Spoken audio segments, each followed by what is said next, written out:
Hello everyone, Keight here from Keight Krafts, sharing with you another project for Hollow Tree Hobbies. Let's get started. So to kick things off, I have gone ahead and cut out a piece of Neenah Solar White paper to about 4.5 by 5 3/4. I just wanted to make sure that I had a big enough space to ink blend on, as we were going to be cutting this down with a background die, I should say. So I've got my extra juicy Tumbled Glass and Salvage Patina, and I am just making some blobs. Now, the other day I had gone ahead and re-inked these, and I might have added just a smidge too much of the re-inker. And speaking of re-inkers, if you did not know, Hollow Tree Hobby actually carries Distress Oxide re-inkers, which is quite handy.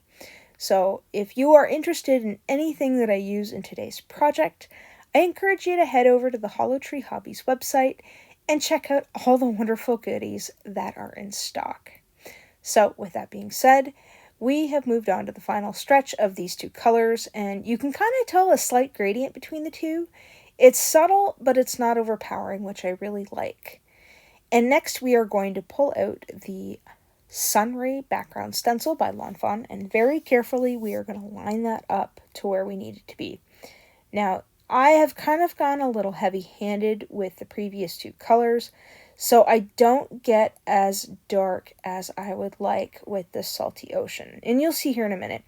The Salty Ocean kind of blends right into the two colors that I have laid down, so that's why it's a little bit duller. And the thing with Distress Oxides is that the pigment kind of sits on top of the paper, whereas the dye ink will sooner soak in. So when you're mixing with distress oxides, they tend to blend quite well together. So overall, I think I'm happy with how this turned out and the color gradients. You'll see when I pull out the stencil what it looks like when I'm done. But this was a tedious process. This took me probably the most out of the whole card, so I'm going to speed things up a little bit. So now that we are in the home stretch of how much ink we need to put down, we are going to do a little bit of a peel and reveal. So you can see here, ta-da! I just love how this turned out. So next we are going to take some blueprint sketch, and we are going to mash some of that down onto a stamping block. We are going to add just a little tiny drop of water there, and then we're going to grab a paintbrush and we are going to flick it off onto our project. Now you want to be careful with the amount of water that you put on and how big your brush is. I have a really small brush, so I'm flicking it off of my block and I'm getting all these tiny, tiny, tiny little speckles.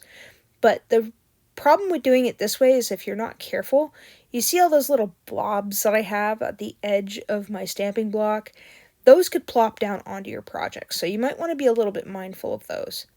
And while I'm on the topic of splattering, I thought that I would use my Wink of Stella to add a little bit of sparkle by doing the same process with the Wink of Stella. And I thought this was kind of fun. I mean, I'm not using it how it's supposed to be used, but that's okay.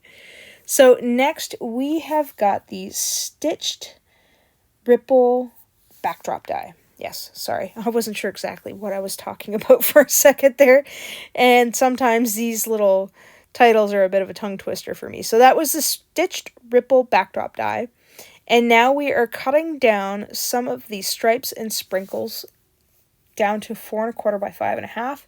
And because the Stitched Ripple Backdrop Die cuts to 4.25 by 5.5, sorry, I am just trimming that down just by slivers to 4 by 5.25. And I've gone ahead and added a little bit of double stick to that, and then we're going to throw in some of our liquid glue here, and I'm going to write my little Hollow Tree Hobbies on the back so we know where it's going. And then once I'm happy with that, I will stand above this project and I will line up my corners, and then I'll give it a good mash down. And once I'm satisfied with how stuck it is, we are going to go ahead and pull in our images. Now, off camera, I have gone ahead and colored in quite a few images from the Ocean Shell-fie set. This is a set that I haven't touched in a while, and I thought this would be great for today's project. It's underwater scene, and I didn't think to put any rocks in because they're just kind of floating along close to the surface, as you can see. You've got the little currents of the water. You've got the sun rays coming in from above. And I don't know, I thought this card was just really, really happy. And the silly sentiment, I don't know, it gets me a chuckle. You'll see here in a minute what I mean. So it says, you occupy my heart, or my thoughts. My heart would be kind of cool too. And then put a bunch of little gemstones on it or something like that. So we are just going to add our images every which way. There's no rhyme or reason to how I'm laying these down. I just wanted to fill in the spots and create a little bit of a scene here. And I just think these images are absolutely adorable. I can't tell which one I like better. If I like the smaller octopus better or if I like the larger one. What's your favorite in the comment? Do you prefer the bigger octopus or the smaller octopus or the adorable little jellyfish? I'm not sure. It could be the big one. It could be the small one. I really do like how they're drawn out and how well they stamp, actually. And see, I have a hard time trying to figure out which one I want to put where. So we're going to put that happy little fellow right there. We're going to move him back up just a little bit. And then we're going to add that last one in. And we'll throw some glue on the back of that one. And then we will give that one a good mash down. Now, I was thinking I needed to fill in... Oh, no, we forgot the little fishy there. Don't want to forget him. So now I was thinking how I was going to fill in these spots. And I had some flat iridescent... I guess they'd be sequins here. Now, I will list an alternative in the link below, in the description box below, as to what I think would also look very good on this card. And you could put any sort of circular disc or flat back rhinestone or anything to give the illusion of bubbles. And that's kind of what I was thinking here. You could even use a glossy accent.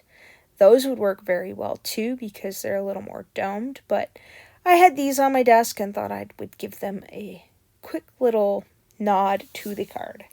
So once we are, oh no, not once we are, we will be adding a lot more. So I thought I was just going to go a little bit with a little bit, and then it turned out, well, you know what, I'm just going to use what I have in my little triangle here because sometimes less is more and more is less, but I don't know, it all depends. Like, you don't have to just stick to a set number. You could add as many little rhinestones as you want.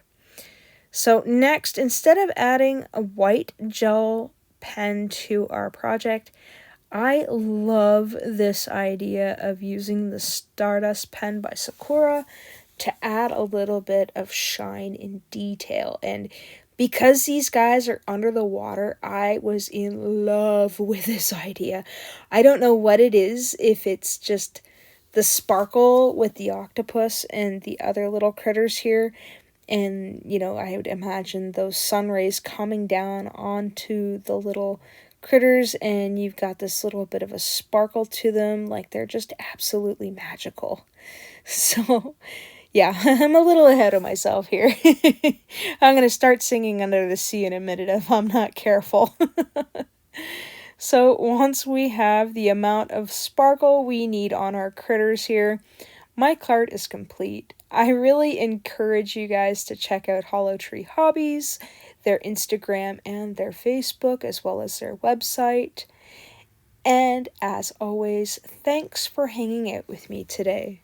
Take care.